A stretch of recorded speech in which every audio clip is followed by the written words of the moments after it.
చేస్తావో నాకు తెలియదు.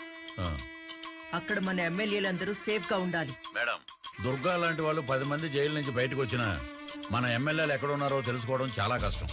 అయినా అవతల పార్టీ ప్లాన్ చేస్తుందంటే మనం జాగ్రత్తగానే ఉన్నామని అర్థం. మేడం, మీరు టెన్షన్ పడకండి. బల పరీక్ష నెగ్గే వరకు వాళ్ళకి కాదు కదా, మీకు కూడా మీ ఎమ్మెల్యేలు ఎక్కడ ఉన్నారో తెలుసుకోవడం చాలా కష్టం. అలా ప్లాన్ చేశాను మేడం. సరే, అందరూ జాగ్రత్త. ఎలక్షన్ రిజల్ట్ విషయంలో ఈసారి నా అంచనా తప్పింది. అధికారం చేజారిపోయేలా ఉంది. మీరిద్దరూ ఏం చేస్తారో నాకు తెలీదు. ఎంత డబ్బు ఖర్చైనా సరే ఆ శ్యామ్లా భరత్ కొనేసిన 20 మంది ఇండిపెండెంట్ క్యాండిడేట్లు ఎలాగైనా మన వైపు రావాలి. దానికి మీ ప్లాన్ ఏంటి? ఏం చేయబోతున్నారు? వాళ్ళందరినీ కిడ్నాప్ చేయబోతున్నాం సార్. కిడ్నాప్